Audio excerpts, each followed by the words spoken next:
ഞാനിപ്പോൾ എൻ്റെ യൂട്യൂബ് ഫയൽസും മീഡിയയും പിന്നെ ബാക്കപ്പും എല്ലാം ചെയ്യുന്ന ഒരൊറ്റ സ്ഥലത്താണ്. അതും ഗൂഗിൾ ഡ്രൈവിനോ ഐക്ലൗഡിനോ ഒന്നും മന്ത്ലി പൈസയും കൊടുക്കണ്ട, പറ കുറേ SSD മേടിക്കുകയും വേണ്ട.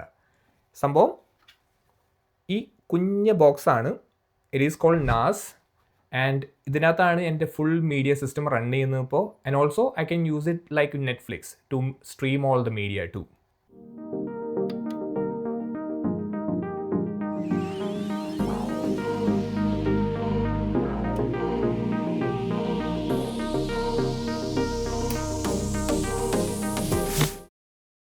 അപ്പോൾ സംഭവം എന്താണെന്ന് നമുക്ക് നോക്കാം. ഓൾസോ ഈ വീഡിയോയുടെ അവസാനം ആകുമ്പോഴേക്കും നാസ് നിങ്ങൾക്കും പറ്റിയൊരു സാധനമാണോ, നിങ്ങൾക്ക് ഇങ്ങനത്തെ കുറേ പ്രശ്നങ്ങളുണ്ടെങ്കിൽ അതിനൊരു സൊല്യൂഷൻ ആവുമെന്നും കണ്ടറിയാം. സോ എന്താണ് നാസ്? NAS, network attached storage. അത് നമ്മുടെ ഒരു പേഴ്സണൽ ക്ലൗഡ് എന്നൊക്കെ പറയാം. നമ്മുടെ ഗൂഗിൾ ഡ്രൈവ് അല്ലെങ്കിൽ ഐക്ലൗഡൊക്കെ പോലെ, പക്ഷേ it's ours and we don't have to pay monthly subscription or anything. നമ്മുടെ ഫയൽസ് എല്ലാം അതിനകത്ത് സെക്യൂർ ആയിരിക്കും. വേറൊരു രീതിക്ക് നോക്കിക്കഴിഞ്ഞ് കഴിഞ്ഞാൽ നമ്മുടെ എക്സ്റ്റേണൽ SSDയോ അല്ലെങ്കിൽ ഹാർഡ് ഡിസ്ക് ഒക്കെ നമ്മുടെ വീട്ടിൽ വെച്ചേക്കണു and it's connected to internet. അത് കാരണം നമുക്ക് 24/7 എവിടെ നിന്ന് വേണമെങ്കിലും ഈ ഫയൽസ് ഒക്കെ ആക്സസ് ചെയ്യാം. ഇപ്പോൾ സംഭവം എന്താണെന്ന് വെച്ച് കഴിഞ്ഞാൽ നമ്മൾ യൂട്യൂബ് വീഡിയോസ് ഒക്കെ ഉണ്ടാക്കാൻ തുടങ്ങിയപ്പോൾ എല്ലാം ഭയങ്കര ബിഗ് സൈസ് ഫയൽസ് ആണ്. എല്ലാം കൂടെ മാനേജ് ചെയ്യുന്നത് ഭയങ്കര ബുദ്ധിമുട്ടായി തുടങ്ങി. എൻ്റെ ആകെ ഒരു 2 TB SSD ആണ് ഉണ്ടായിരുന്നത്.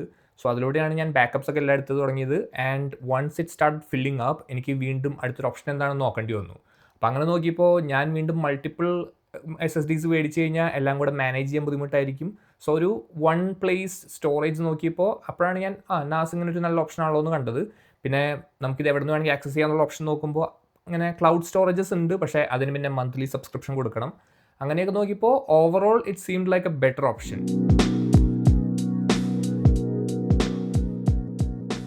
അപ്പോൾ ഇതാണ് നമ്മുടെ നാസ്, Ugreen NAS DXP 2800. ഇതാണ് നമ്മൾ യൂസ് ചെയ്യുന്ന ഐറ്റം. ആൻഡ് ഇത് 2-bay NAS ആണ്. ഇതിനകത്ത് ഞാൻ പക്ഷേ ഒരു 8 TB ഹാർഡ് ഡിസ്ക് മാത്രമേ ഇട്ടിട്ടുള്ളൂ. വേറെ SSDക്കും സ്പേസ് ഉണ്ട്. ഇതിൻ്റെ ബാക്കിൽ നമുക്ക് LAN കണക്ഷനും പിന്നെ ഞാൻ UPS ആയിട്ട് ഒരു USB കണക്ഷൻ ചെയ്യുന്നുണ്ട്. സോ LAN കണക്ഷൻ നമുക്ക് ഇൻ്റർനെറ്റിൽ കണക്റ്റഡ് ആയിട്ട് എപ്പോൾ വേണമെങ്കിലും ആക്സസ് ചെയ്യാനുള്ള യൂസിന് വേണ്ടിയിട്ടാണ്. പിന്നെ UPS കണക്ട് ചെയ്യുന്നത് നമ്മുടെ പവർ ഔട്ടേജസിന് ഇതിൻ്റെ ഡാറ്റ ഒന്നും കറക്റ്റ് ആവാണ്ടിരിക്കാൻ വേണ്ടിയിട്ട് UPS ആയിട്ട് USB വഴി കണക്ട് ചെയ്യാൻ പറ്റും. സോ ഓട്ടോമാറ്റിക്കലി അത് കമ്മ്യൂണിക്കേറ്റ് ചെയ്യും. In case of any power failure NAS സിസ്റ്റത്തിനോട് കമ്മ്യൂണിക്കേറ്റ് ചെയ്തിട്ട് it can automatically produce power. So ആ ഒരു ഇൻട്രപ്ഷൻ ഉണ്ടാവില്ല അതിൻ്റെ ഇടയ്ക്ക് വെച്ചിട്ട്. ആൻഡ് ഞാനിതിൻ്റെ ഇനീഷ്യൽ സെറ്റപ്പ് ചെയ്തപ്പോഴും ഇറ്റ് വാസ് പ്രെറ്റി ഈസി. ഞാൻ വിചാരിച്ചു കുറേ ടെക്നിക്കൽ നോളജും കാര്യങ്ങളൊക്കെ അറിഞ്ഞിരിക്കണം എന്നൊക്കെ, പക്ഷേ ഇതിൻ്റെ UG OS വെച്ചാണ് നമ്മൾ ഇനീഷ്യൽ സെറ്റപ്പ് ഒക്കെ ചെയ്യുന്നത്. And that was pretty easy, beginner friendly ആണ് ഞാൻ പറയുകയാണെങ്കിൽ. ആൻഡ് ഓൾസോ നമ്മളത് ഫുൾ സെറ്റപ്പ് ഒക്കെ ചെയ്ത് കഴിയുമ്പോൾ ഒരു മിനി കമ്പ്യൂട്ടർ ടൈപ്പ് ലുക്കാണ്. ഒരു ഡെസ്ക്ടോപ്പും അതിനകത്ത് കുറേ ആപ്സും പരിപാടികളൊക്കെ ആയിട്ടാണ്. And it's all clean looking. എനിക്ക് മെയിൻ യൂസ് എന്ന് പറഞ്ഞു കഴിഞ്ഞാൽ യൂട്യൂബ് ഫയൽസിൻ്റെ ബാക്കപ്പ് ആയിരുന്നു. അതിനൊരു സൊല്യൂഷൻ നോക്കിയാണ് ഞാൻ ഇവിടെ എത്തിയത്. സോ അതിൻ്റെ എല്ലാ മീഡിയ ഫയൽസും ഞാൻ റെക്കോർഡിംഗ് ഒക്കെ കഴിഞ്ഞാലും ഈവൻ എഡിറ്റിംഗ് കഴിഞ്ഞാലും അതിൻ്റെ എല്ലാം ബാക്കപ്പ് ആയിട്ട് ഞാൻ വെക്കുന്നത് നാസിലാണ്. So I can access it any time from anywhere if I need to. പിന്നത്തെ ഒരു യൂസ് എന്ന് പറയുന്നത് എൻ്റെ മീഡിയ സെർവർ ആയിട്ടാണ്. അത് ഞാൻ ജെല്ലിഫിൻ എന്ന് പറഞ്ഞ ആപ്പ് യൂസ് ചെയ്തിട്ടാണ്. ഞാൻ നേരത്തെ പറഞ്ഞ പോലെ നെറ്റ്ഫ്ലിക്സ് ഒക്കെ പോലെ എൻ്റെ മൂവീസും ബാക്കി സീരീസ് ഓർ മീഡിയയൊക്കെ എനിക്ക് സ്ട്രീം ചെയ്യാൻ പറ്റും. അതെൻ്റെ ഡിവൈസസിലൊക്കെ ഞാൻ സെറ്റപ്പ് ചെയ്തിട്ടുണ്ട്. സോ ഈവൻ ടാബ്ലറ്റ് ആണെങ്കിലും TVയിലാണെങ്കിലും എൻ്റെ ഫോണിലാണെങ്കിലും എനിക്ക് എവിടെ നിന്ന് വേണമെങ്കിലും ആക്സസ് ചെയ്ത് അത് നെറ്റ്ഫ്ലിക്സ് പോലെ സ്ട്രീം ചെയ്യാൻ പറ്റും. പിന്നെ തേർഡ് വൺ ഒബ്വിയസ്ലി എനിക്ക് ഫയൽസ് എവിടെ നിന്ന് വേണമെങ്കിലും ആക്സസ് ചെയ്യാമെന്നുള്ളൊരു അഡ്വാൻറ്റേജ് ഉണ്ട്. അതിപ്പോൾ മീഡിയ ഫയൽസ് മാത്രമല്ല, ഞാൻ പറഞ്ഞ പോലെ എൻ്റെ പേഴ്സണൽ അല്ലാത്ത ഡോക്യുമെൻറ്റ്സോ അല്ലെങ്കിൽ ഫോട്ടോസോ എല്ലാം എനിക്ക് ബാക്കപ്പ് ചെയ്യാൻ പറ്റും. നമ്മുടെ ഫോൺ ഫോട്ടോസൊക്കെ ബാക്കപ്പ് ചെയ്യാൻ പറ്റും, ഐക്ലൗഡും ഗൂഗിൾ ഫോട്ടോസൊക്കെ പോലെ. സോ അതൊക്കെ നമുക്ക് എവിടെ നിന്ന് വേണമെങ്കിലും ആക്സസ് ചെയ്യാനുള്ള അഡ്വാൻറ്റേജും ഉണ്ട്.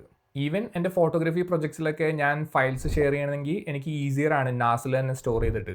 മുന്നേ ഞാൻ ഐക്ലൗഡോ അല്ലെങ്കിൽ ഗൂഗിൾ ഡ്രൈവൊക്കെയാണ് യൂസ് ചെയ്തിരുന്നത്. പക്ഷേ ഇപ്പോൾ പേഴ്സണൽ ഇതായതുകൊണ്ട് എനിക്ക് ആ പേഴ്സണൽ ഫയൽസിൻ്റെ ലിങ്ക് അയച്ചു കൊടുത്ത് ആൾക്കാർക്ക് ഈസിലി ആക്സസ് ചെയ്യാൻ പറ്റും.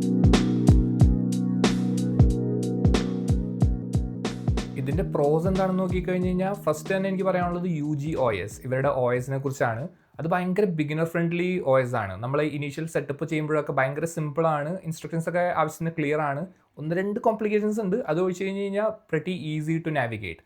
അത് നമ്മൾ സിസ്റ്റം സെറ്റപ്പ് ചെയ്ത് കഴിഞ്ഞാലും നമുക്ക് എന്തൊക്കെയാണെന്ന് ക്ലിയർ ഐഡിയ കിട്ടും. അടുത്തൊരു അഡ്വാൻറ്റേജ് അതിൻ്റെ പ്രീ ഇൻസ്റ്റാൾഡ് ആപ്സ് കുറേ വരുന്നുണ്ട്. അത് നമ്മുടെ ബേസിക് ആവശ്യങ്ങൾക്കുള്ളതെല്ലാം നമുക്ക് അതിനകത്ത് കിട്ടും. File manager, backing up tools, പിന്നെ മീഡിയ സ്ട്രീമിംഗ് അങ്ങനത്തെ കാര്യങ്ങൾക്കും അല്ലെങ്കിൽ ഫോട്ടോസ് ബാക്കപ്പും അങ്ങനെയുള്ള എല്ലാ ബേസിക് ടൂൾസും നമുക്ക് പ്രീ ഇൻസ്റ്റാൾഡ് ആയിട്ട് വരുന്നുണ്ട്. പിന്നെ ഞാൻ നേരത്തെ പറഞ്ഞ പോലെ മീഡിയ സ്ട്രീമിങ്ങിന് ഭയങ്കര അടിപൊളിയാണ്. കാരണം ജെല്ലിഫിൻ ഓട്ടോമാറ്റിക്കലി അതിനകത്ത് അവൈലബിൾ ആണ്. സോ അത് വെച്ചിട്ട് നമുക്ക് സ്ട്രീമിംഗ് സെറ്റപ്പ് ചെയ്യാവുന്നതാണ്. അപ്പോൾ നെറ്റ്ഫ്ലിക്സോ അല്ലെങ്കിൽ ആമസോൺ പ്രൈമൊക്കെ പോലെ നമുക്ക് ഈസിലി നമ്മുടെ സ്വന്തം ഫയൽസ് സ്ട്രീം ചെയ്യാൻ പറ്റും. പിന്നെ എൻ്റെ മെയിൻ പേഴ്സണൽ യൂസ് കേസ് പോലെ യൂട്യൂബിൻ്റെ ഫയൽസും സംഭവങ്ങളൊക്കെ ബാക്കപ്പ് ചെയ്യുക. അത് യൂട്യൂബ് മാത്രമല്ല, any kind of media files. So large ഫയൽസൊക്കെ ഈസിലി ആക്സസ് ചെയ്യാനും സേവ് ചെയ്യാനൊക്കെ ഇത് അടിപൊളിയാണ്. പിന്നെ അതർ ഒബ്വിയസ് അഡ്വാൻറ്റേജസ്, നമുക്ക് മന്ത്ലി കോസ്റ്റ് വരുന്നില്ല. And also the privacy we get because it's all on our own setup. നമുക്ക് അതിൻ്റെ പ്രൈവസിയും അതിൻ്റെ സേഫ്റ്റിയൊക്കെ നമുക്ക് തന്നെ സെറ്റപ്പ് ചെയ്യാം.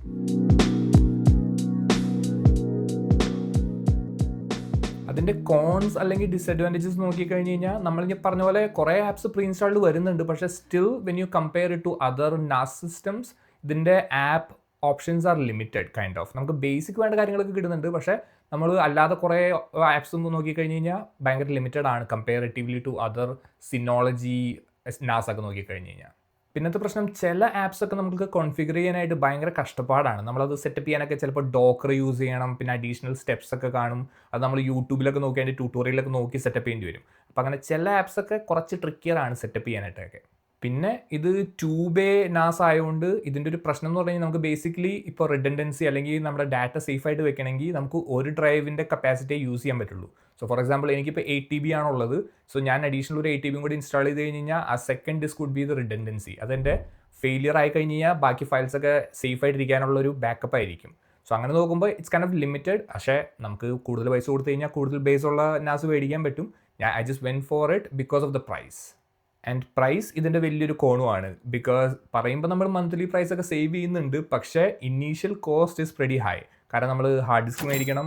And also this system itself is costing some money. ഞാൻ പറഞ്ഞ പോലെ ഞാൻ ഒരെണ്ണം മേടിച്ചിട്ടുള്ളൂ. നമുക്ക് 2 ഹാർഡ് ഡിസ്ക് മേടിക്കണമെങ്കിൽ അത്രയും കൂടി എമൗണ്ട് കൂടും. And the capacity you go for, ഞാൻ 8 TB ആണ്. കപ്പാസിറ്റി കൂടുന്തോറും അതിനനുസരിച്ച് പൈസ കൂടും. സോ അങ്ങനത്തെ ഇനീഷ്യൽ അപ്ഫ്രണ്ട് കോസ്റ്റ് ഭയങ്കര കൂടുതലാണ്.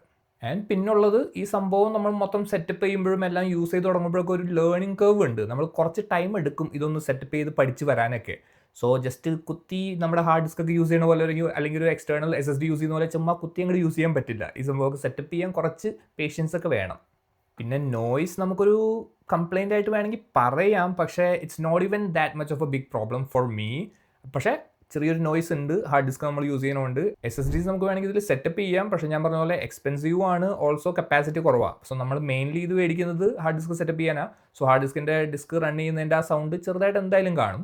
അത് എനിക്ക് വലിയ ബോദറിംഗ് ആയിട്ട് തോന്നിയിട്ടില്ല. പക്ഷേ നിങ്ങൾ ഇൻഡിവിജ്വലി നോക്കുക, നിങ്ങളുടെ സെറ്റപ്പിൽ അത് ഭയങ്കര ക്വയറ്റ് ഒരു ഏരിയയൊക്കെ ആണെങ്കിൽ ചിലപ്പോൾ നിങ്ങൾക്ക് അതൊരു ബോദറേഷൻ ആയിരിക്കും. So I just want to give you some tips before buying. If you are looking into or planning to buy this, കുറച്ച് കാര്യങ്ങൾ അറിഞ്ഞിരിക്കണം. അത് ഞാൻ പറയാമെന്ന് വിചാരിച്ചു. മെയിൻ തിങ് ആണ് എന്തായാലും ഒരു UPS വേണം. കാരണം ഈ സംഭവം ഓൾവേസ് ഡിസ്ക് റണ്ണിങ് ആണ്. ഈ system is always online on the internet. നമ്മൾ എന്തെങ്കിലും ആക്ടിവിറ്റി ചെയ്തുകൊണ്ടിരിക്കുകയാണെങ്കിൽ കറണ്ട് പോവോ എന്തെങ്കിലും ഫെയിലിയർ പറ്റിക്കഴിഞ്ഞ് കഴിഞ്ഞാൽ UPS ഉണ്ടെങ്കിൽ ഭയങ്കര സേഫ് ആയിരിക്കും. നമ്മളതില്ലെങ്കിൽ എപ്പോൾ വേണമെങ്കിൽ പണി കിട്ടാം. ഡിസ്ക് കറക്റ്റായി പോകും. അങ്ങനെ പല ഇഷ്യൂസും ഉണ്ടാവും. Even the OS might have issues, പെട്ടെന്ന് പവറൊക്കെ പോയി കഴിഞ്ഞാൽ. സോ അതുകൊണ്ട് it's always better and definitely I would recommend having a UPS. Second main thing is RAID system. ഞാൻ പറഞ്ഞ പോലെ ഇതിന് ബാക്കപ്പ് വയ്ക്കുന്നതാണ് ഏറ്റവും നല്ലത്. കാരണം നമ്മൾ ഹാർഡ് ഡിസ്ക് ആയതുകൊണ്ട് തന്നെ എങ്ങാനും ഒരു ഡിസ്ക് കറപ്റ്റ് ആയി പോലും നമുക്ക് അതിൻ്റെ സെക്കൻഡ് കോപ്പി എന്തായാലും ബാക്കപ്പ് ആയിട്ട് ഉണ്ടാവുമായിരിക്കും. സോ നമുക്ക് ആ റേറ്റ് സിസ്റ്റം സെറ്റപ്പ് ചെയ്യുന്നത് കൈൻഡ് ഓഫ് മാൻഡറ്റോറി. പക്ഷേ അറ്റ് ദ സെയിം ടൈം ബഡ്ജറ്റൊക്കെ ഇല്ലെങ്കിൽ we can kind of risk it. But definitely I would recommend doing that. പിന്നെ ഞാൻ പറഞ്ഞ പോലെ ഇതിൽ ബോത്ത് ഹാർഡ് ഡിസ്കും SSDസും സെറ്റപ്പ് ചെയ്യാൻ പറ്റും. SSDസിൻ്റെ കപ്പാസിറ്റി കുറവാണ്. Still it's faster in every manner. പക്ഷേ നമ്മളിത് മേടിക്കുന്നത് മെയിൻലി ഹാർഡ് ഡിസ്കിന് വേണ്ടിയാണ്. And hard disk are cheaper compared to SSDs. So higher quantity അല്ലെങ്കിൽ ഹയർ സ്റ്റോറേജ് നമുക്ക് ഹാർഡ് ഡിസ്കിൽ മേടിക്കാൻ ചീപ്പർ ആയിരിക്കും. So definitely look into that and try to get as much within your budget. And പിന്നത്തെ ഒരു സംഭവം, നിങ്ങൾ എന്തെങ്കിലും സ്പെസിഫിക് ആപ്സ് യൂസ് ചെയ്യണമെന്നൊക്കെ വിചാരിക്കുന്നവരാണെങ്കിൽ ആ ആപ്പ് ഈ UGOSൽ നിങ്ങൾക്ക് സപ്പോർട്ട് ചെയ്യുമെന്നൊക്കെ മുന്നേ ഒന്ന് റിസർച്ച് ചെയ്തിട്ട് മേടിക്കുന്നതായിരിക്കും നല്ലത്. കാരണം നമ്മൾ മേടിച്ച് കഴിഞ്ഞിട്ട് പിന്നെ ഈ സാധനം ഇല്ലോ എന്ന് പറഞ്ഞിട്ട് കാര്യമില്ല. സോ ഡെഫിനറ്റ്ലി എന്തെങ്കിലും പെർട്ടിക്കുലർ ആപ്സ് നിങ്ങൾക്ക് വേണമെന്ന് നിർബന്ധമാണെങ്കിൽ അത് ഡെഫിനറ്റ്ലി നോക്കുക ഇവരുടെ ആപ്പ് സ്റ്റോറിൽ അവൈലബിൾ ആണോ എന്ന്. ഓൾസോ ഞാൻ പറഞ്ഞ പോലെ ഇവരുടെ ഇപ്പോൾ ഒരു സ്റ്റാർട്ടിങ് ഓഫ് സ്റ്റേജ് ആണ്. So they are developing lot of stuff. ഇനി കൂടുതൽ ആപ്സ് വരുമായിരിക്കും app സ്റ്റോറിലോട്ട്. But as of now, whatever is available, just check and then go for the buying. അപ്പോൾ അതാണ് NAS and that's the usage I have for it. And അതിൻ്റെ പ്രോസും കോൺസും ഒക്കെ ഞാൻ പറഞ്ഞ പോലെ ഇതെല്ലാം കേട്ടിട്ട് നിങ്ങളുടെ എന്തെങ്കിലും പ്രോബ്ലംസിന് സൊല്യൂഷനായിട്ട് അത് യൂസ് ചെയ്യാൻ പറ്റുമെന്ന് തോന്നുകയാണെങ്കിൽ you can consider it. And ഞാൻ പറയുകയാണെങ്കിൽ ഒരു യൂട്യൂബ് ക്രിയേറ്ററിനൊക്കെ നല്ല അടിപൊളി സംഭവമാണ് ഇൻ ദ ലോങ് റൺ. നമ്മുടെ ഫുട്ടേജസ് ഒക്കെ ബാക്കപ്പ് ചെയ്യാനും അല്ലാതെ ബാക്കിയുള്ള കാര്യങ്ങൾക്കും മീഡിയ സ്ട്രീമിങ്ങിനും എല്ലാം നല്ലപോലെ യൂസ് ചെയ്യാൻ പറ്റുന്ന ഒരു ഐറ്റമാണ്. സോ ഈ ഒരു കുഞ്ഞു ബോക്സ് കൊണ്ട് നമുക്ക് കുറേ ഉപകാരങ്ങൾ ഉണ്ടാവും. എന്തായാലും എനിക്ക് നല്ല അടിപൊളി ഓപ്ഷനായിട്ടാണ് തോന്നിയത്. നിങ്ങൾക്ക് എന്താണ് അഭിപ്രായം എന്ന് പറയുക. And also if you guys want see any other options or features about it, like ഇപ്പോൾ ജെല്ലിഫിൻ എങ്ങനെയാണ് സെറ്റപ്പ് ചെയ്യണമെന്നോ അങ്ങനെ എന്തെങ്കിലും അറിയണമെന്നുണ്ടെങ്കിൽ നിങ്ങൾക്ക് എന്തായാലും കമൻറ്റ് ചെയ്ത് ചോദിക്കാം. I will try to do a video if needed. And that's very much it. നിങ്ങളുടെ അഭിപ്രായങ്ങളൊക്കെ പറയുക. I will see you guys in the next one.